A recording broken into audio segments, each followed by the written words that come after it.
യുഎഇയിൽ visa റദ്ദാക്കുന്നതിന് സർക്കാർ 5 നടപടിക്രമങ്ങൾ ഏർപ്പെടുത്തി. കുടുംബാംഗങ്ങളുടെ വിസ സ്പോൺസർ ചെയ്തയാളും ജീവനക്കാരുടെ വിസ കമ്പനിയുമാണ് റദ്ദാക്കേണ്ടത്. സ്വന്തം നിലയിൽ വിസ റദ്ദാക്കാനാവില്ല. ജീവനക്കാരന്റെ വിസയാണെങ്കിൽ തൊഴിൽ കരാറും ലേബർ കാർഡും റദ്ദാക്കാൻ കമ്പനി മാനവശേഷി സ്വദേശിവൽക്കരണ മന്ത്രാലയത്തിൽ അപേക്ഷ സമർപ്പിക്കണം. തൊഴിലാളിയും അപേക്ഷയിൽ ഒപ്പിടണം.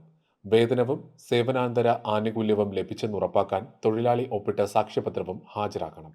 ഇതിനുശേഷം വിസ റദ്ദാക്കുന്നതിന് തൊഴിലുടമ ICPക്കോ GDRFക്കോ അപേക്ഷ നൽകുകയാണ് വേണ്ടത്. ആശ്രിതരുടെ വിസ റദ്ദാക്കിയ ശേഷമേ ആ വ്യക്തിയുടെ വിസ റദ്ദാക്കാൻ സാധിക്കൂ.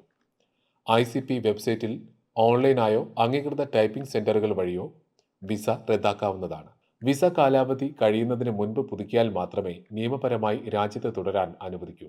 വിസകളുടെ ഇനമനുസരിച്ച് റദ്ദാക്കിയ ശേഷം രാജ്യം വിടുന്നതിന് 1 മുതൽ 6 മാസം വരെ സാവകാശം നൽകുന്നുണ്ട്. വിസ കാലാവധി കഴിഞ്ഞും രാജ്യത്ത് തങ്ങുന്നവർക്ക് ദിവസവും 50 ദിർഹം വീതം പിഴ ഈടാക്കും.